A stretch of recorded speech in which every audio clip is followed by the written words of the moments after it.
এশিয়ার অন্যতম শাইখুল হাদিস আল্লামা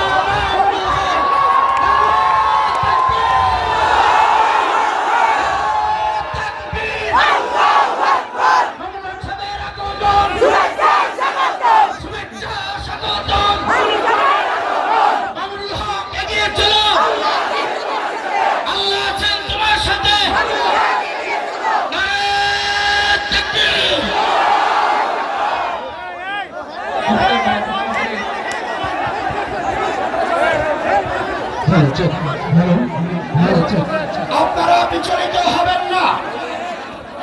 বুখারী শরীফের দর্স হবে অল্প কিছুক্ষণ, এরপরে আল্লামা মামুনুল হক আপনাদের উদ্দেশ্যে মামুনুল হক আসছে, রাজপথ কাঁপছে, মামুনুল হক এগিয়ে চলো, নারায়ে তাকবীর। মুহতারাম হাজিরিন, এই পর্যায়ে বুখারী শরীফের সর্বশেষ হাদিসের উপরে গুরুত্বপূর্ণ তাকরীর পেশ করবেন দক্ষিণ পূর্ব এশিয়ার অন্যতম শাইখুল হাদিস,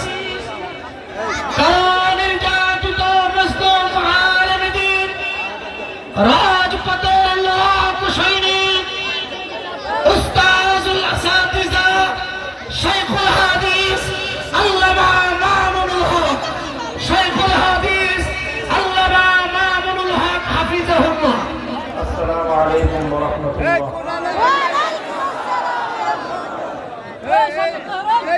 আলহামদুলিল্লাহি রাব্বিল আলামিন ওয়া সলাতু ওয়া সালামু আলা সাইয়্যিদিল আমবিয়া ওয়াল মুরসালিন ওয়া আলা আলিহি ওয়া আসহাবিহি ওয়া মান তাবি'আহুম ওয়া দা'a বিদা'ওয়াতিহিম ইলা ইয়াউমিদ্দিন। আম্মা বা'দ।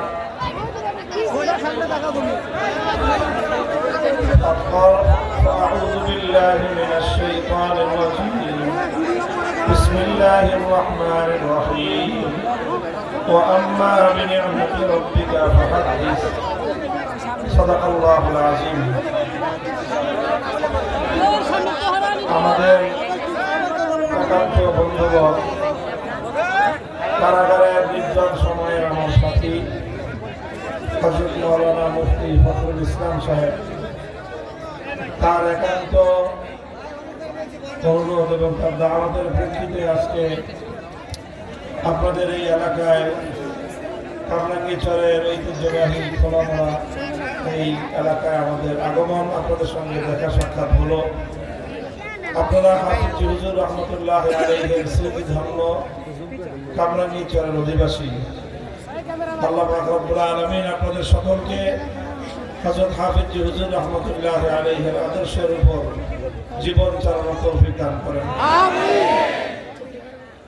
খুব সংক্ষিপ্তভাবে কয়েকটা কথা বলবো। প্রথম কথা, আমরা সহিহ বুখারী শরীফের সর্বশেষ যে অধ্যায়, এবছর আমাদের মাদ্রাসায় যে সকল শিক্ষার্থীরা দাওরায়ে হাদিস পাঠ পড়েছে তারা দীর্ঘ প্রায় 15-16 বছর বিভিন্ন পর্যায়ে শিক্ষা গ্রহণ করতে করতে আজকের এই পর্যায়ে এসে তারা উপনীত হয়েছে এবং আজকের এই সবকের মধ্য দিয়ে তাদের শিক্ষা জীবনের একটা গুরুত্বপূর্ণ অধ্যায় পরিসমাপ্ত হচ্ছে এবং এটাকে আমরা বলতে পারি যে আমাদের কওমি শিক্ষা সিলেবাসে গ্রাজুয়েশন কমপ্লিট করতেছে তারা।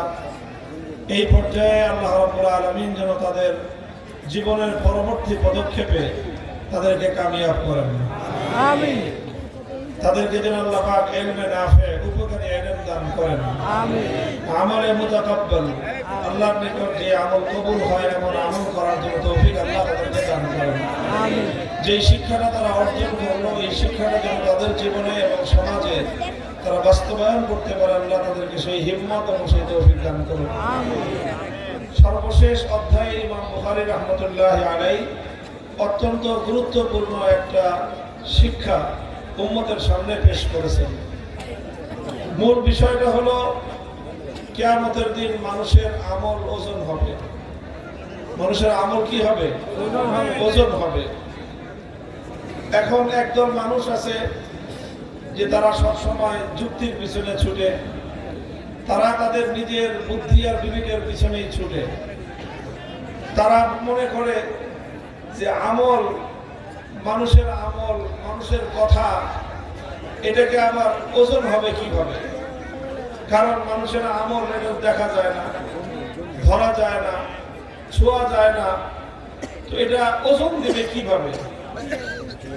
একটা ওজন দেওয়ার জন্য, মাপার জন্য তো জিনিসটা আগে ধরতে হবে, দেখতে হবে, তারপরে এটার মধ্যে কতটুকু ওজন আছে, হালকা না ভারী, এটা পরে বোঝা যাবে। এই জন্য অনেক মানুষের মাথায় এটা ঢুকে নাই যে আল্লাহ পাক রব্বুল আলামিন তার বান্দার আমল এবং তার বান্দার কথা আল্লাহ কিভাবে ওজন দিবেন। যেহেতু তাদের বুঝে আসে নাই, এই জন্য তারা মানুষের আমল ওজন হওয়ার বিষয়টাকে অস্বীকার করে বসছে। তাদেরকে বলা হয় মুনকিরিনে ওজন, অর্থাৎ যারা কিয়ামতের দিনে আল্লাহ পাক কর্তৃক বান্দার আমল ওজন হওয়ার বিষয়টাকে তারা অস্বীকার করেছে। ইমাম বুখারী রাহমাতুল্লাহি আলাইহি সেই ওজন অস্বীকারীদের মতবাদ খণ্ডন করার জন্য বলেছেন, আন্না আমালা বানি আদম ওয়া কাওলুহুম ইউজানু, যে সমস্ত মানুষের আমল এবং তাদের কথা উভয়টাই আল্লাহ পাক ওজন দিবেন।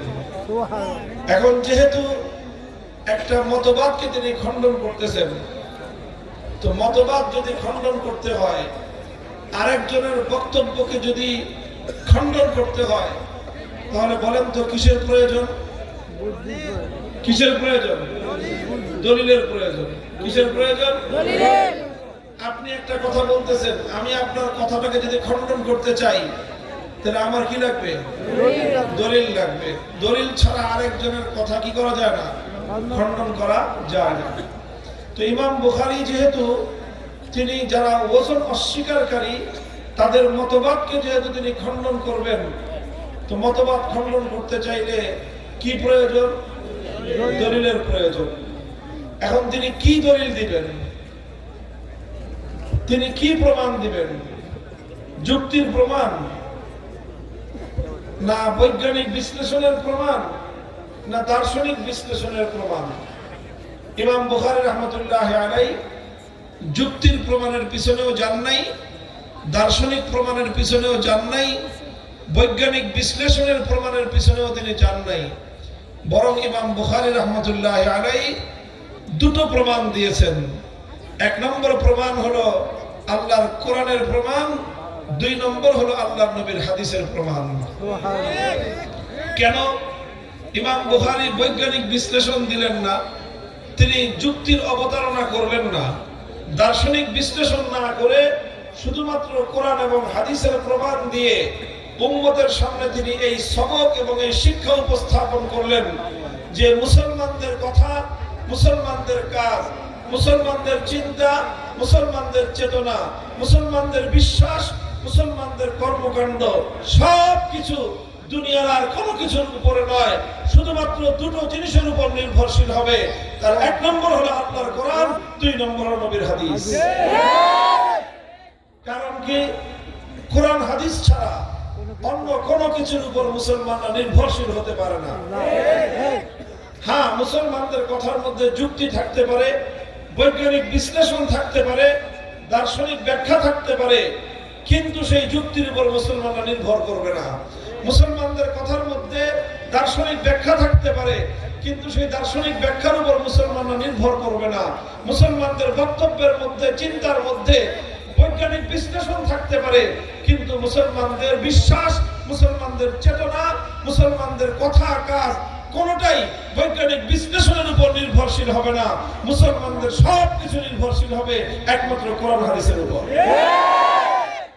কারণটা কি? কারণ হলো যে কোরআন এবং হাদিস ছাড়া বাকি যা আছে এই সব পরিবর্তনশীল।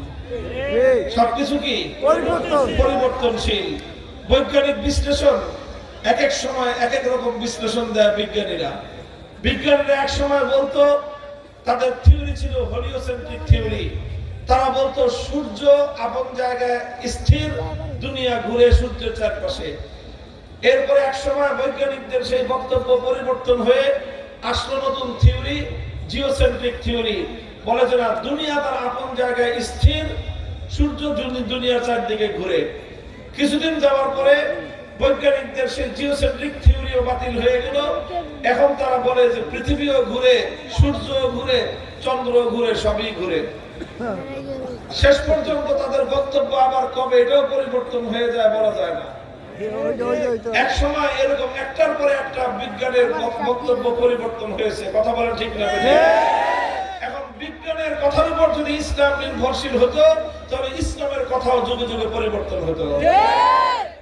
ইসলাম যুক্তির উপরেও নির্ভর করে না, কারণ যুক্তিরও এরকম কোন ঠিক ঠিকানা নাই।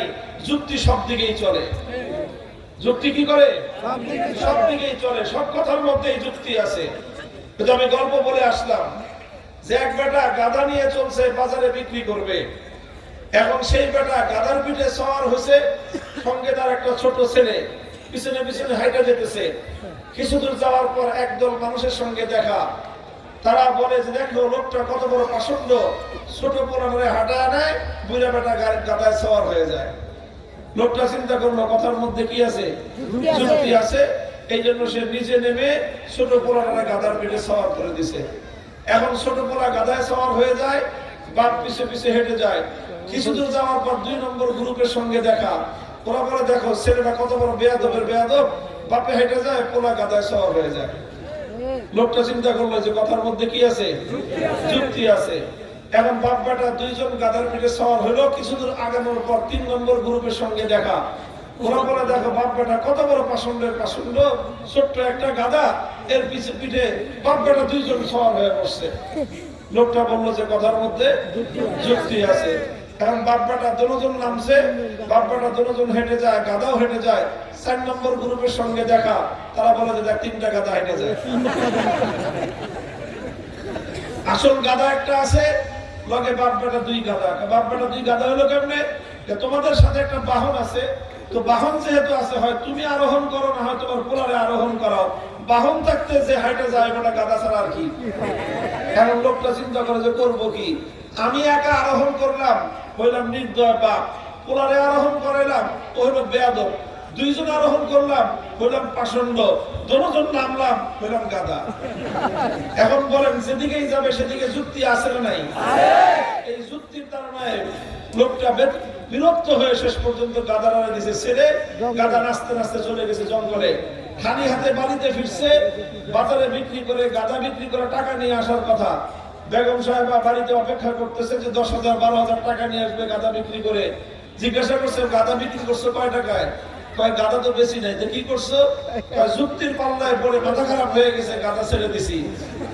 এখন মহিলা এমন খেপা খেপছে, বলছে যে তাড়াতাড়ি যাও, গাধা খুঁজে তালাশ করে এনে বিক্রি করে টাকা নিয়ে আসবা। এর আগে যদি বাড়িতে আসছো, ঝাঁটার বাড়ি একটা মাটিতে পড়বে না। ঝাঁটা ছিলেন আপনারা? কয় ঝাড়ু রে, কয় ঝাড়ু। তো ভাই, যারা এরকম ভাবে আল্লাহর কোরআন এবং নবীর হাদিস বাদ দিয়ে জীবনটা যুক্তির পিছনে পিছনে ছুটাবে, শেষ বিচারে তাদের কপালে ঝাঁটার বাড়ি ছাড়া কিছুই জুটবে না। এই জন্য ইসলাম বলে যুক্তির পিছনে ছুটো না, দার্শনিক বিশ্লেষণের পিছনে ছুটো না, বৈজ্ঞানিক বিশ্লেষণের পিছনে যেও না। তুমি যদি তোমার জীবনকে কোন একটা মজবুত ভিত্তির উপর দাঁড় করাতে চাও, তুমি যদি তোমার জীবনের চিন্তা চেতনাকে মজবুত বুনিয়াদের উপর দাঁড় করাতে চাও, তুমি যদি তোমার কর্মকাণ্ডকে নির্ভুল বুনিয়াদের উপর পরিচালনা করতে চাও, তুমি যদি তোমার জীবনকে সঠিক ধারায় পরিচালনা করতে চাও, একমাত্র বুনিয়াদ হলো আল্লাহর কোরআন এবং নবীর সুন্নাহ।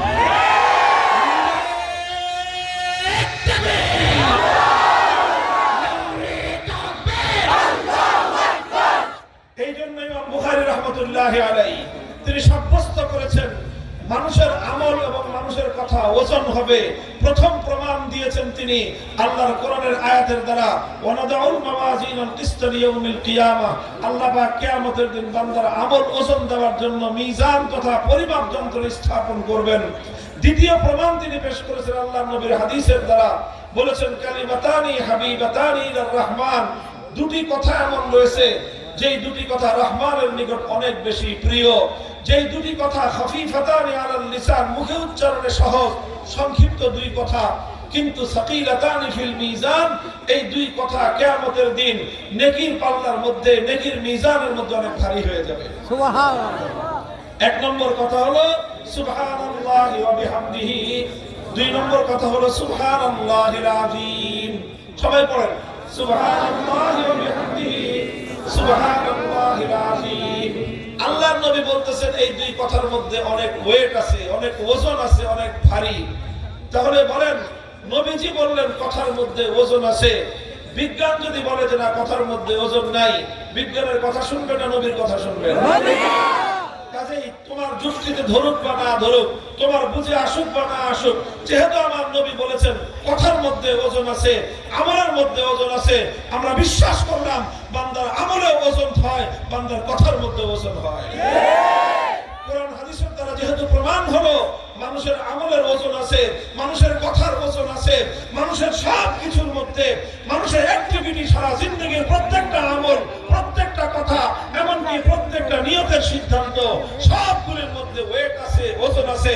আল্লাহ পাক এটা ওজন দিয়ে প্রত্যেকটা মানুষের ব্যাপারে আল্লাহ চূড়ান্ত সিদ্ধান্ত গ্রহণ করবেন।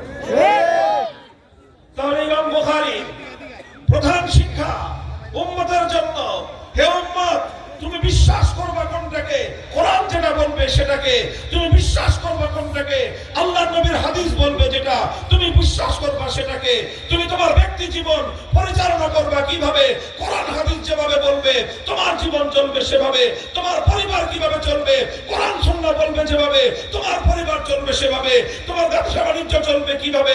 কোরআন হাদিস যেভাবে বলবে তোমার ব্যবসা চলবে সেভাবে। তোমার চাকরি বাকরি চলবে কিভাবে? কোরআন হাদিস বলবে যেভাবে তোমার চাকরি চলবে সেভাবে। তোমার মিল, ফ্যাক্টরি, কলকারখানা, ইন্ডাস্ট্রি চলবে কিভাবে? কোরআন হাদিস বলবে যেভাবে। তোমার বিচার ব্যবস্থা, আদালত চলবে কিভাবে? কোরআন হাদিস বলবে যেভাবে। তোমার রাষ্ট্র ব্যবস্থা চলবে কিভাবে? কোরআন হাদিস বলবে যেভাবে। তোমার রাজনীতি চলবে কিভাবে? কোরআন হাদিস বলবে যেভাবে।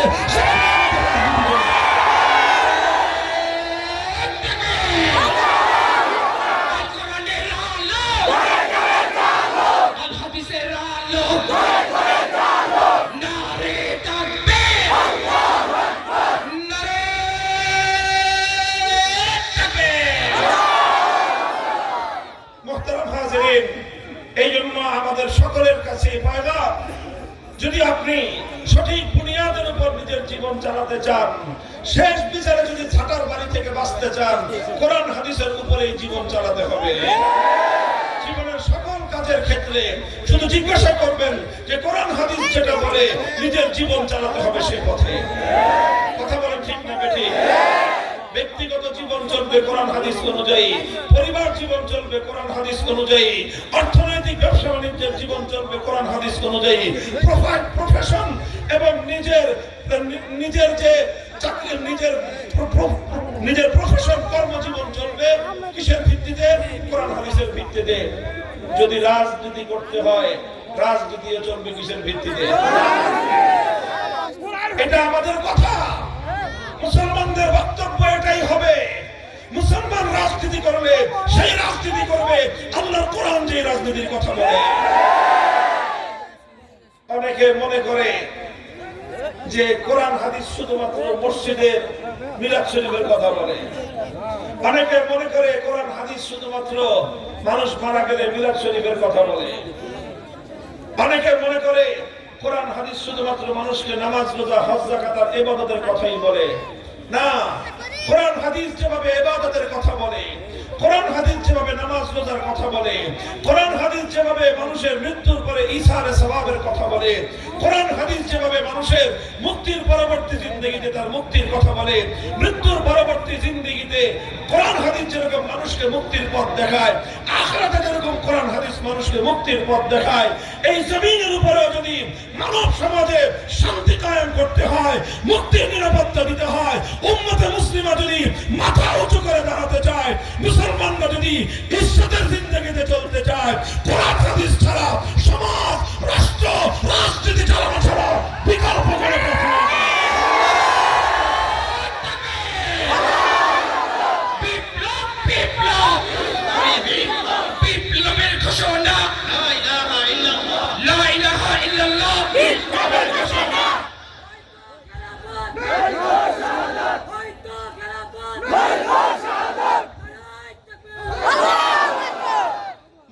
হাজিরিন, রাজনীতির কথাটা এই জন্য বলি, বিশেষভাবে বলি, কারণ এটা নিয়ে আমাদের সমাজে বিভ্রান্তি সবচেয়ে বেশি। আপনি ব্যক্তিগতভাবে ইসলাম পালন করতে যান, সবাই আপনাকে উৎসাহিত করবে যে ভালো, নামাজ পড়ে পুরোটা ভালো, কথা বলেন। আপনার পরিবারকে আপনি ইসলাম মতো চালাইতে যান, পর্দা প্রসিদ্ধা করে আপনার বিবি সাহেব, আপনার বোনেরা, মানুষ ভালোই বলবে যে পর্দা প্রসিদ্ধা করে চলে। আপনি ব্যবসা বাণিজ্যে চুরি চামারি করেন না, সুদ খায়েন না, ঘুষ খায়েন না, সবাই ভালো বলবে যে লোকটা ভালো আছে। 2 নম্বরই করে না, ধোঁকাবাজি করে না, 2 নম্বর মাল দেয় না, ঠকজনে ঠকায় না, সুদ খায় না, মানুষের সাথে মানে মানুষকে ঠকায় না, সবাই ভালো বলবে। কিন্তু যখনই আপনি আল্লাহর এই জমিনে আল্লাহর কোরআনী হুকুমত বাস্তবায়ন করার জন্য ইসলাম মোতাবেক রাষ্ট্র এবং রাজনীতি পরিচালনা করতে যাবে, আপনি যখন এটা করতে যাবেন তখনই দেখবেন যে আপনার আশপাশ থেকে মুসলমান নামধারী কিছু মানুষ আপনার প্রাণের শত্রু হয়ে দাঁড়াবে। কেন? তাদের বক্তব্য একটাই, যে ধর্মকে রাজনীতির মধ্যে টেনে আনবেন না। কথা বলা ঠিক না বেশি? এই ধরনের মানুষ আছে না নাই? কি বলে যে ধর্মকে রাজনীতির মধ্যে টেনে আনবেন না। এই কথা যারা বলে যে ধর্মকে রাজনীতির মধ্যে টেনে আনবেন না, এদের মতো বড় বেঈমান দুনিয়াতে আর নাই। বলবেন কেন হুজুর তাদেরকে বেঈমান বললেন আপনি? এই কথা তো আমাকে ভাই ব্রাদাররাই বলে। তোমার ভাই ব্রাদার বলুক আর তোমার বাপ দাদা বলুক, বেঈমানের কথা বললে তারে কি বলবো? বলেন বেঈমানের কথা তুমি বলবা, কুফরি কথা বলবা, তো তোমাকে আমি ঈমানদার বলবো না বেঈমান বলবো? আমিও বলবো বেঈমান, কোরআনও বলে বেঈমান, নবীর হাদিসও বলে বেঈমান, মুসলমানরাও তাকে বলবে বেঈমান। বলবেন হুজুর কোথায় পাওয়া গেল এই কথা যে রাজনীতির মধ্যে ধর্মকে টেনে আনার ব্যাপারে কেউ যদি বিরোধিতা করে তাহলে সে বেঈমান? এই কথা পাইলেন কোথায়? আমি কোরআনের আয়াত বলতেছি আপনাদেরকে, লম্বা কথা বলবো না, এই কথাই আমার শেষ কথা। সূরাতুল হজ্জের 41 নম্বর আয়াত। কোন সূরা? সূরাতুল হজ। কোন সূরা? এই হজ করি আমরা, এই সূরাতুল হজ, এই হজের সূরার মধ্যে কয় নম্বর আয়াত? 41 নম্বর আয়াতে আল্লাহ বলেছেন, আল্লাযীনা ইম্মাক্কান্নাহুম ফিল আরদি আকামুস সালাতা ওয়া আতামুজ যাকাতা ওয়া আমারু বিল মা'রুফি ওয়া নাহাউ আনিল মুনকার ওয়ালিল্লাহি আকিবাতুল উমুর।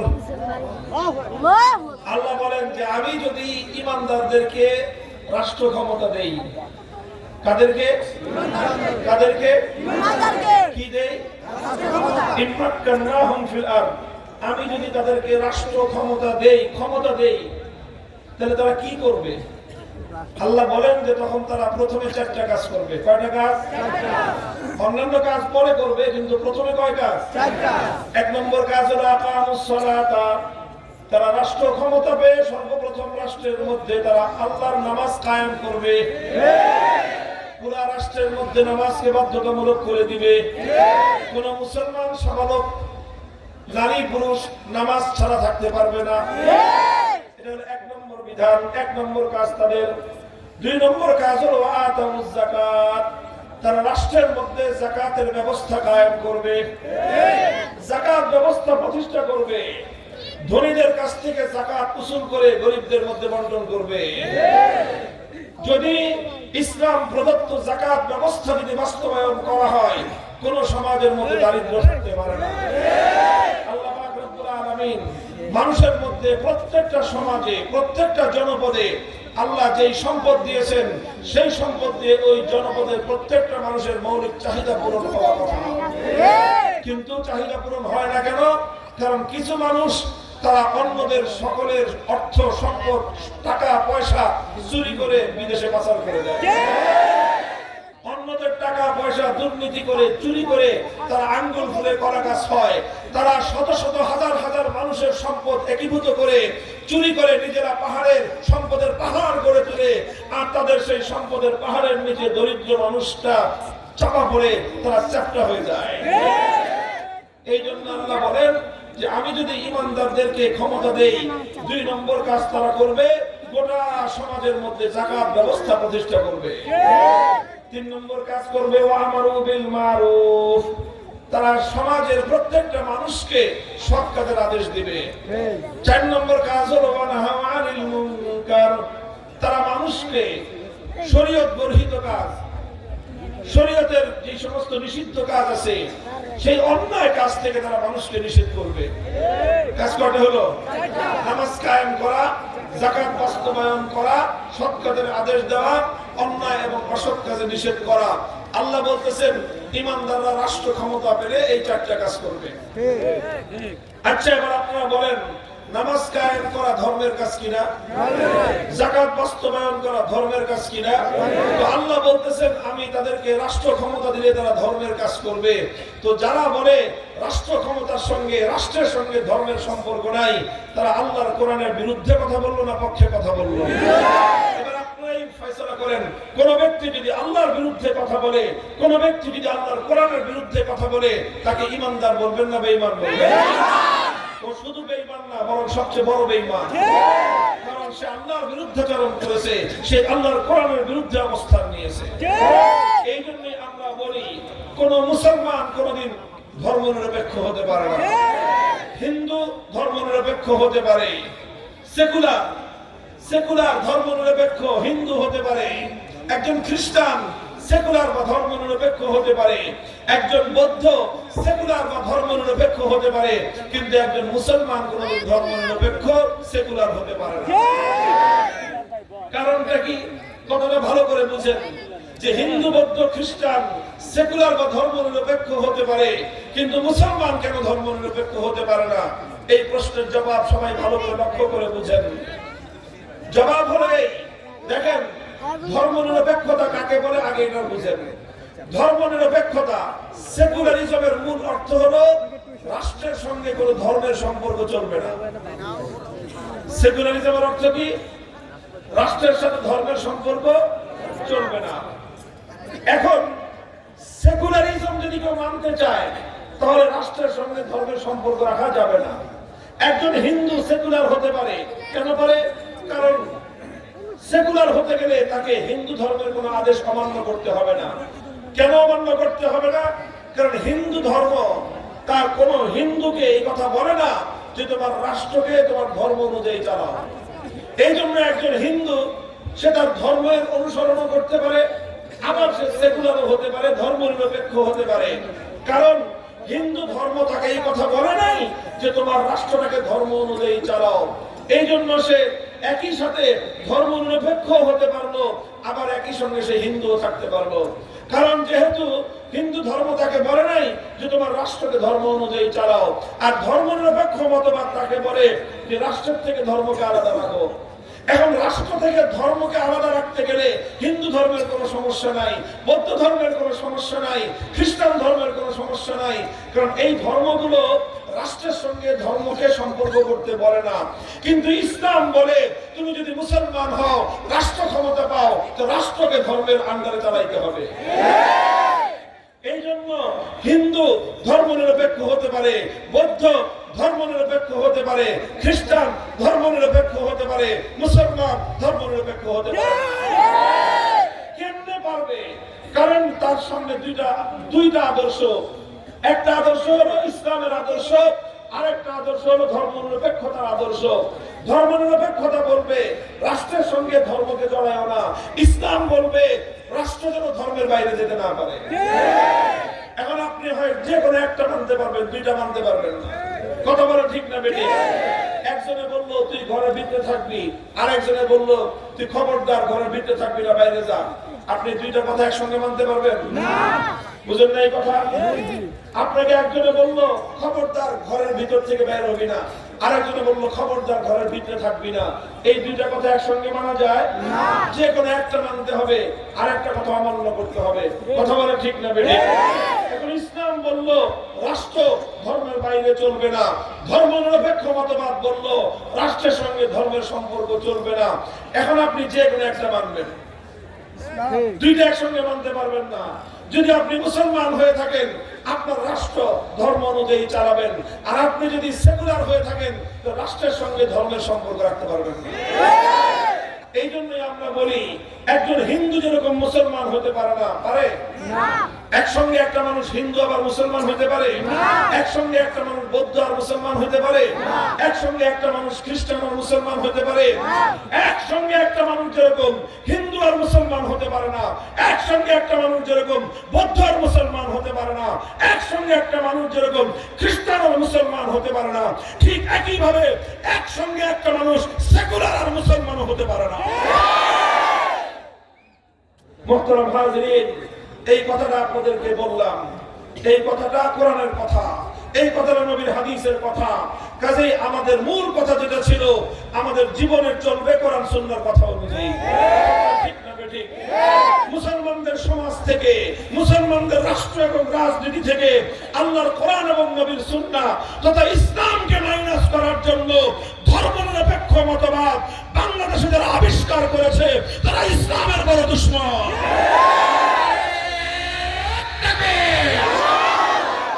ইসলামের শত্রুরা হুঁশিয়ার সাবধান, বাংলাদেশের শত্রুরা হুঁশিয়ার সাবধান, আল্লাহ রাসূলের দুশমনেরা হুঁশিয়ার সাবধান। প্রথম বাংলাদেশে 1972 সালে এই ধর্মনিরপেক্ষ মতবাদ এই ধর্মনিরপেক্ষ মতবাদ আমদানি করেছিল আওয়ামী লীগ।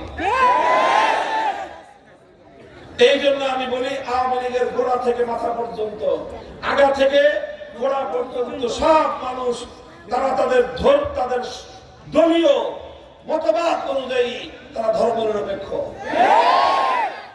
আর ধর্মনিরপেক্ষ হলে দুই অবস্থা। কয় অবস্থা? হয় বুঝে শুনে ধর্মনিরপেক্ষ, তাহলে সে বেঈমান। আর যদি সে মুসলমান হয়ে থাকে তাহলে সে গণ্ডমূর্খ। এই দুই অবস্থার বাইরে নাই। কয় অবস্থা? বুঝে শুনে ধর্মনিরপেক্ষ মতবাদ গ্রহণ করে থাকলে বেঈমান, ঈমান নাই। আর না বুঝে শুনে ধর্মনিরপেক্ষ মতবাদ গ্রহণ করে থাকলে সে মূর্খ। কাজে এবার এখন তো আওয়ামী লীগ বাংলাদেশে নাই, সামনে আছে না নাই? আছে, ঘাটতি আছে। হয়তো আবার সামনে তারা বাংলাদেশের রাজনীতিতে আসতে চাইবে, আসার চেষ্টা করবে। আসার যদি চেষ্টা করে থাকেন, আসার আগে এই প্রশ্নের উত্তর নিয়ে আসবেন, আপনার সেকুলার না মুসলমান?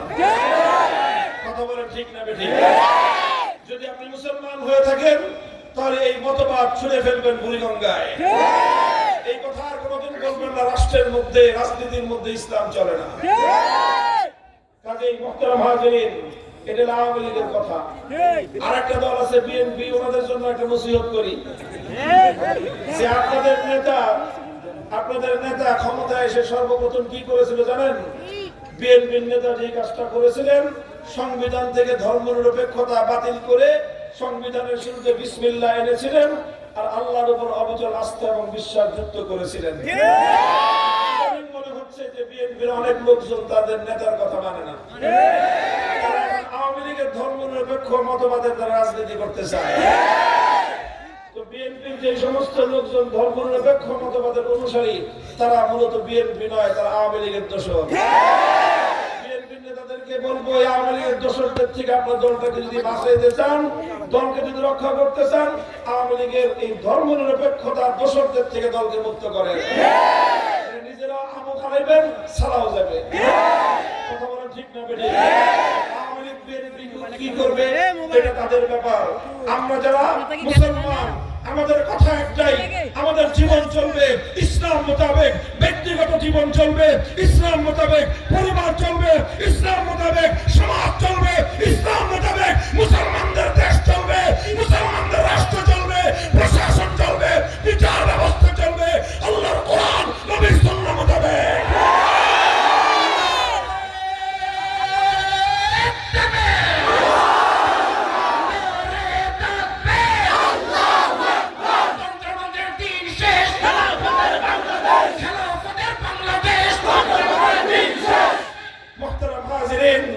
কথাটা আমাদের পরিষ্কার।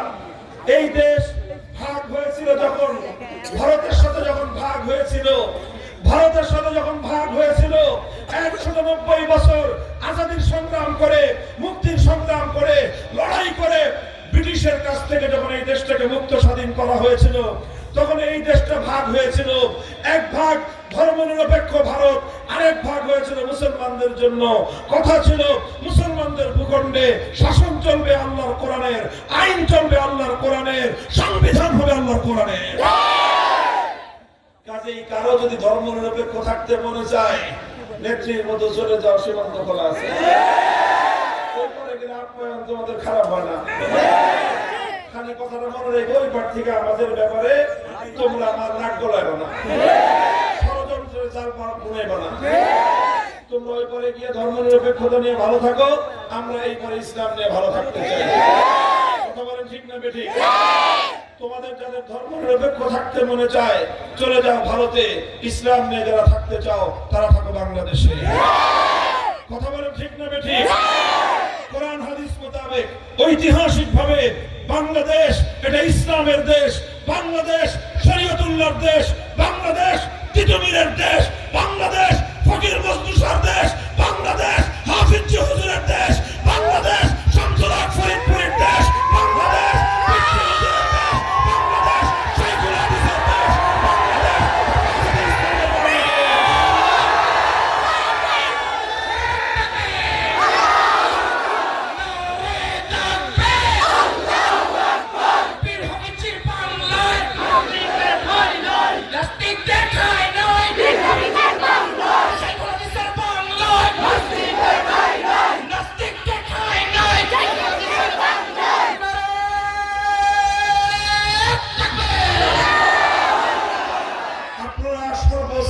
মানুষ রয়েছেন এখানে, বাড়ি ঘরে মা বোনেরা রয়েছেন, সব বয়সের যুবক কিশোর আমার বৃদ্ধ সর্বশ্রেণীর বাংলাদেশের আপামর জনতার এই মজমায় আমি আপনাদেরকে একটা কথা উদাত্ত আহ্বান জানাতে চাই।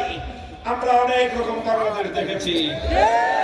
প্রথমে আমরা সোনার বাংলাদেশ দেখেছি, এরপরে নতুন বাংলাদেশ দেখেছি, এরপরে সবুজ বাংলাদেশ দেখেছি, এরপরে ডিজিটাল বাংলাদেশ দেখেছি, স্মার্ট বাংলাদেশও দেখেছি।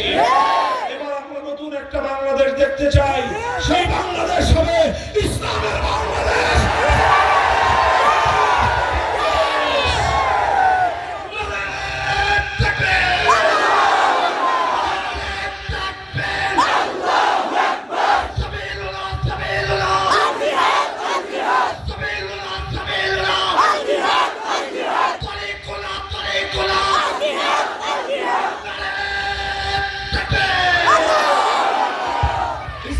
বাংলাদেশ গড়ার জন্য কাজ করতে প্রস্তুত থাকবেন?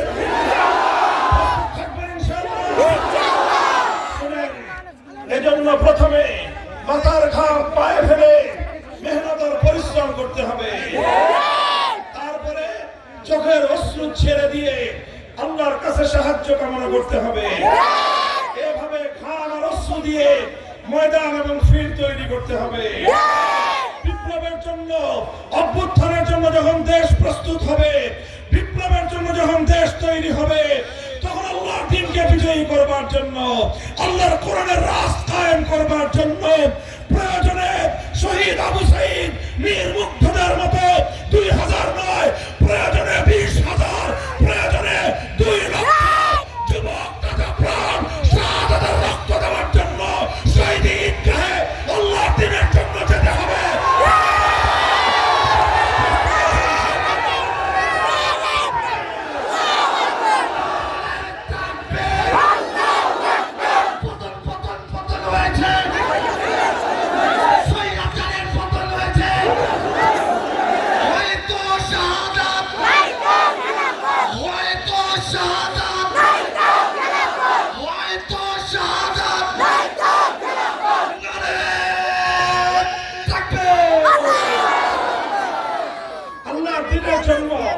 ইসলামের জন্য কাজ করবেন তো ইনশাআল্লাহ। ইসলামী রাষ্ট্র ব্যবস্থার পক্ষে, ইসলামী হুকুমতের জন্য হাফিজ হুজুর রহমতুল্লাহ আলাইহি জীবনের শেষ দিনগুলো তিনি মাঠে ময়দানে কাটিয়েছেন। কথা বলেন ঠিক না বেঠিক? হাফিজ হুজুরের জনপদের লোক আপনারা ইনশাআল্লাহ আল্লাহর দ্বীনকে দুনিয়াতে বিজয়ী আদর্শ রূপে প্রতিষ্ঠিত করার জন্য কারা কারা কাজ করবেন আল্লাহকে হাত দেখান। এটা কি শুধু কথার কথা না অঙ্গীকার? এটা শপথ।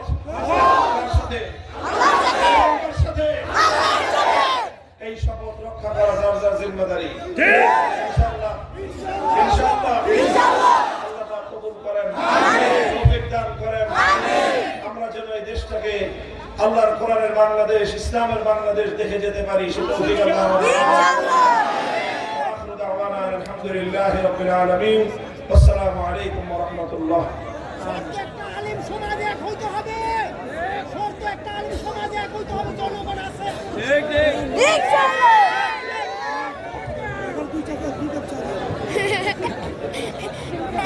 محمد كما صليت على إبراهيم وعلى آل إبراهيم إنك حميد مجيد.